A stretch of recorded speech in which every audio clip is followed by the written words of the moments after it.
পশ্চিমবঙ্গের ভারতবর্ষের একটা অঙ্গরাজ্য, এখানকার মানুষেরা বাংলা ভাষায় কথা বলে, এই সাধারণ ধারণাটুকু বিভিন্ন রাজ্যের প্রশাসনে যারা রয়েছে তাদের নেই। এবং দুর্ভাগ্য এটাই যে তারা বাংলা ভাষায় কথা বলছে বলেই তাদেরকে বাংলাদেশে তকমা দেওয়া হচ্ছে। বিজেপি বাঙালি বিরোধী, সেটা বারে বারে প্রমাণিত হচ্ছে।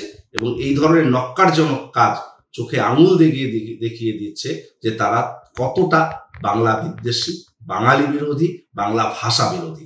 আমরা ধিক্কার জানাই তাদেরকে। অনেকেই বাংলাদেশ থেকে পশ্চিমবাংলায় অনেকে ঢুকছেন এবং অনেকে পরিযায়ী শ্রমিক হিসেবে কাজ করছেন। অনেকে এখানে পরিযায়ী শ্রমিক হয়ে কাজ করার সুবাদে এখানে অনেকেই বসবাস করছেন এবং জঙ্গি কার্যকলাপের সঙ্গে জড়িত।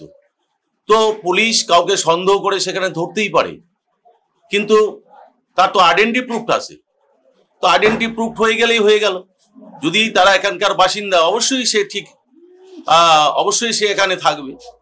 আর যদি সেটা না হয়, তাহলে যেটা আইনি যা ব্যবস্থা নেওয়া সেটা নেবে। এই বলে বিজেপি বাঙালি বিরোধী যে তৃণমূল অভিযোগ তুলছে সেটা ভিত্তিহীন।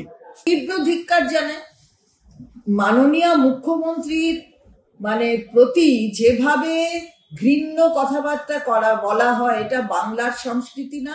আমি বলবো এটা ভারতবর্ষেরও সংস্কৃতি নয়। ওনার চটিকে এত ভয় কেন? ওনার হাওয়াই চটি, তাকে এত ভয় কেন? আমরা জিজ্ঞাসা করছি।